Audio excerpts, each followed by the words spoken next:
Hello, this is Damin from You Can Be Yourself Here, and this is Season 1, Episode 5. What does having a conversation mean to you?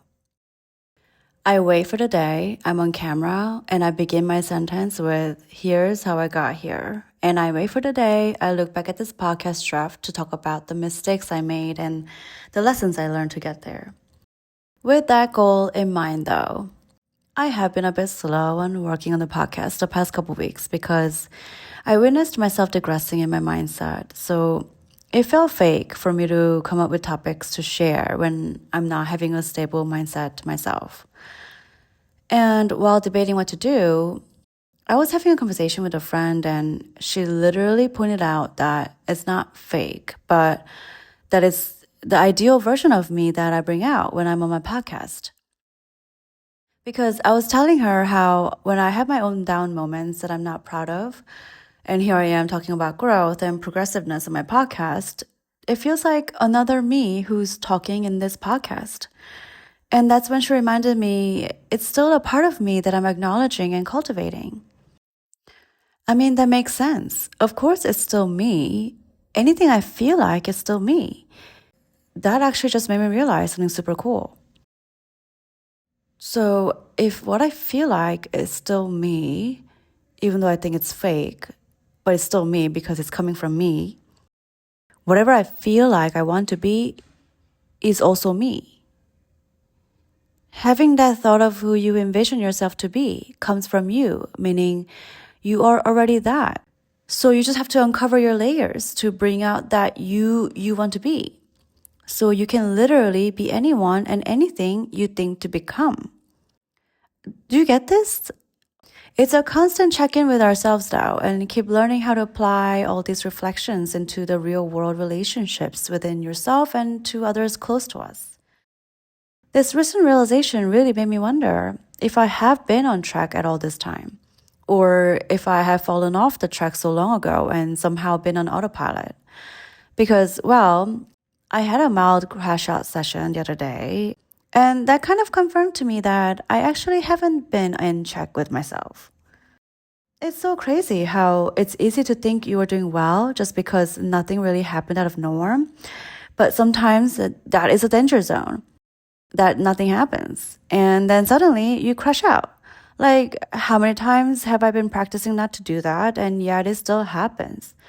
So I was frustrated at myself that I'm still in this cycle. But what I also realized is that now I am catching myself while crashing out. Like, I know it's happening, and now, even though I cannot control the exact moment I realize it's happening, I am now controlling where my mind is going at the same time. So I can at least control the next moment, if that makes sense.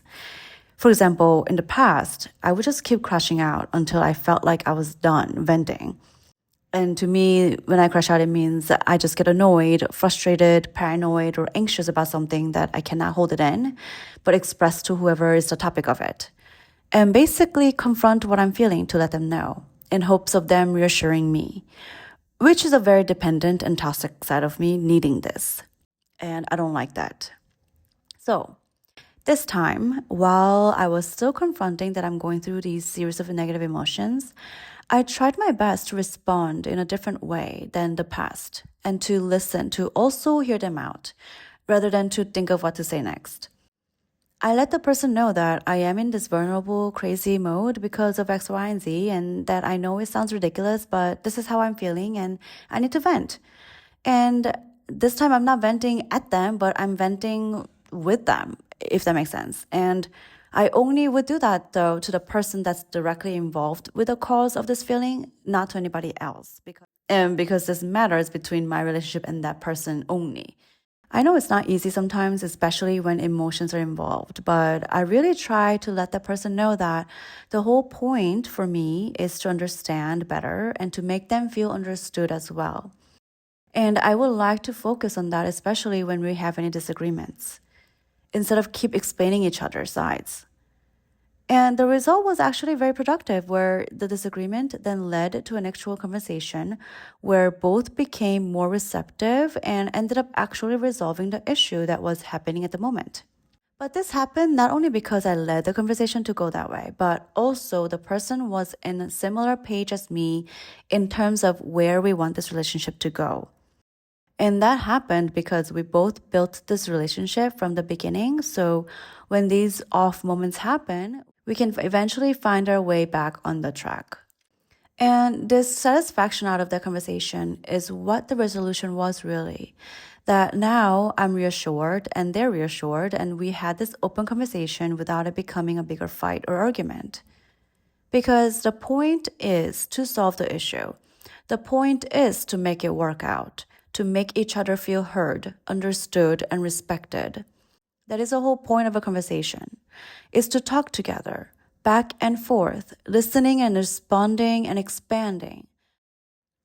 And the listening part is very important that we probably forget to do sometimes, but just reminding each other that we want to listen is sometimes all it takes to get to the bottom of things and to let the relationship grow. Do you have any tips or suggestions on how you carry on your hard conversations? These are some things we need to talk about and let each other know so we all can become mindful to exist together. Thank you for tuning in, and again, we'd love to talk to you further on this or any other topics. Also, let me know if there are any specific topics you want to hear about, and I would love to do some research to bring you more insights and facts to share. Email me at youcanbeyourselfhere@gmail.com, or you can DM me with the same name handle. Have a lovely rest of the day, and thank you again. Bye.